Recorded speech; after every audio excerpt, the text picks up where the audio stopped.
for Sharife Cooper, the 5-star. Alan Flanagan in a more natural position. Instead of having to run the point, J.T. Thor off a career-high 15 with his first bucket. Either one of these head coaches will find their chair on the bench tonight.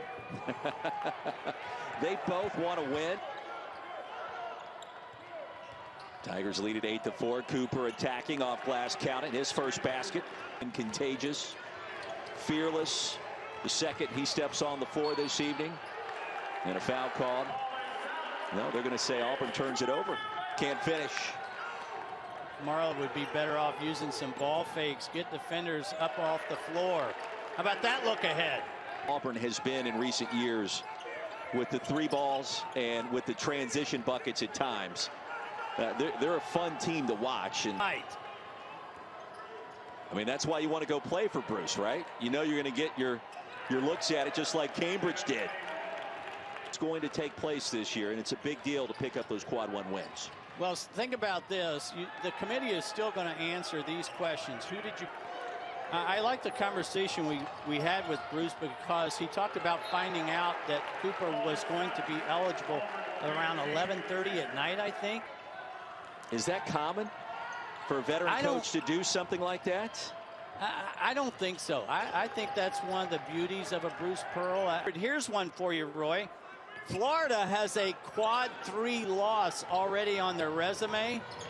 It's their home loss to Kentucky. But the play created the loose ball, and then Johnson was able to finish. Again, Cooper finding a big.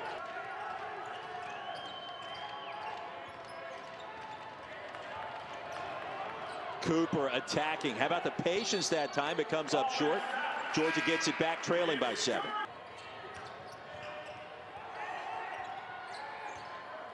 Both teams in the bonus rest of the way. Cooper taking his time again. In and out.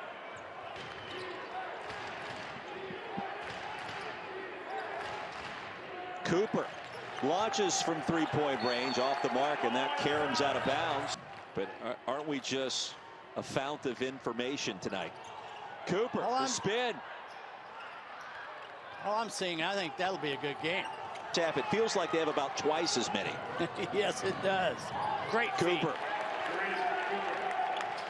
Around, found himself wide open. He's got 7. We talked about Cooper being fun to watch. I think Wheeler's fun to watch for a guy his size. He's got to cut down on his turnovers. Wheeler left open again. Same shot, different result. And Cooper had it tapped away, but it'll stay with Auburn. Ask me again. Flanagan benefits Cooper, right? Oh, there's no question.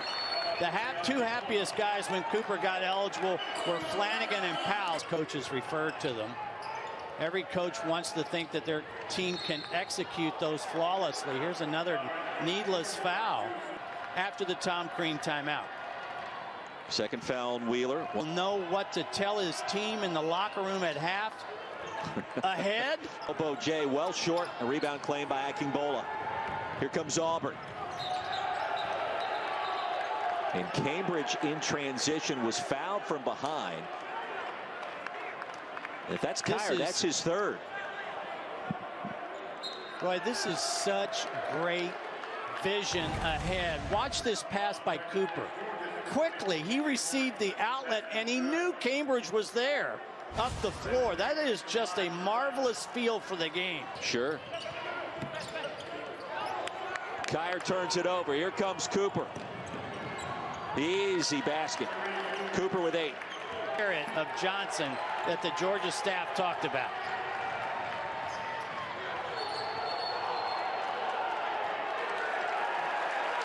And a turnover for Auburn. And a turnover margin.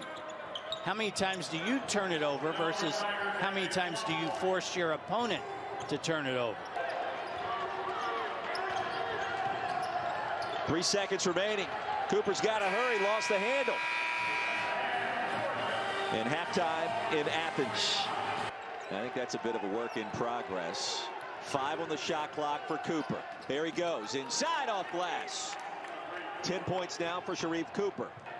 Much more receptive to smaller guards in recent years. And I think that translation at some point, whatever point, every Georgia run that we've seen this evening has been matched by Auburn. The bounce pass, Cardwell attacking. Changes the way you play totally. And for Auburn, remember this, it wasn't just Okoro. Auburn lost 4 double-figure scores from a year ago.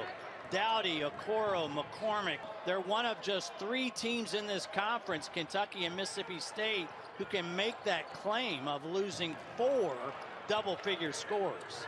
Cardwell, the block, Cooper, the spin, just hit the 3. Got caught in no man's land there for a second. It'll stay with Auburn. The block differential. Are we seeing another example of road success? Georgia opened up the second half on a 7-0 run. Auburn has since responded in the midst of a 16-3 barrage. Cooper was rejected. Kamara was waiting. Offensive group of teams that in the SEC that I've seen in a long time. But Roy, I want to go back to that Alabama 1986-87 team. So see if you can win that 4-minute segment and go from there. Georgia to handle. It's not like Auburn has made a lot of threes. Right. And a foul called inside. Back in action, currently listed as a 2 seed, according to ESPN bracketologist Joe Lunardi. 15 points, 9 assists. Also has 5 rebounds. I'm up there. Go ahead. I'm sorry. Not only a tall team, Roy, but a bouncy team. Yeah. Case in point, Cambridge and Auburn right now just trying to run away with this with the lead back to 23. Nice. After another turnover, it's Cooper with yet another lob. Tigers tonight. It's the best since Bruce Pearl took over. Previous record was 12 rejections. I mean, he may have one in him tonight by the time it's all said and done. Attacking. How about that move? The finger roll. That's hard to fathom. Yeah, it is. Wheeler comes away with a steal. Cooper swatted away. Challenges, I think, going forward for Georgia. If they're going to play Wheeler and Johnson together, that is a small backcourt. Johnson, a strong finish. Give him 12. The head and the dunk by Cambridge.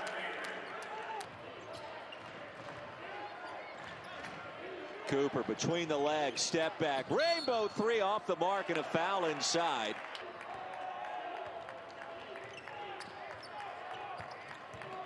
Cooper taking his time, attacking. He'll shoot 2. Georgia facing off against the Lady Vols in Knoxville at 6:30 Eastern. Florida and Arkansas. % of their shots happened in transition. They love to get the ball out and go. Watch out. Watch out. Lead is 14. Cooper nearly lost it and then was fouled. Man, is it fun to watch. And let's give some love too to KD Johnson. Career game as a Georgia Bulldog. So these two guys haven't played a ton of hoops. Both staffs telling us how emotional they got and just finding out the news. Go ahead. Now, he may get to 26. And it's almost like that bad second half has spilled over into this game. I would agree. 25 for Cooper. A layup at the buzzer. This is where the guys who do have necks start getting up, get their sweats off, maybe stretch a little bit. Burn now. Absolutely you do. And don't look now, but there's point number 26. Tigers will get Kentucky in Auburn Arena this weekend. That's going to be a fun one. And then hey, they're still undefeated. Yeah, that's right. And then how about that January 30th date? On the road, veterans and the young, talented freshmen. I do think they've got to get better offensively. Oh, what a look. Certainly been treated to an impressive couple of performances there. Wheeler's going to be called for the foul. Check out this no-look dime dropped. We talk about the vision, the spin move, the off dribble, the offhand. Just move without the ball. If you're going to play, how fun would it be to play with Sharife Cooper? All you got to do is cut, move, find an open spot. He will find you. May have had a little sneak peek on that pass. I mean, he wasn't practicing at full speed that entire time when the NCAA didn't have him eligible just yet. And we will send you to Stark Vegas as soon as we're done in Athens. And how about this? To end the game, Sharife Cooper scored or assisted on 20 of Auburn's last 24 points. Big time performance for the freshman. And the Auburn defense also impressive as well. 14 blocks, 95-77 the final score. And the player of the game, clearly, Sharife Cooper.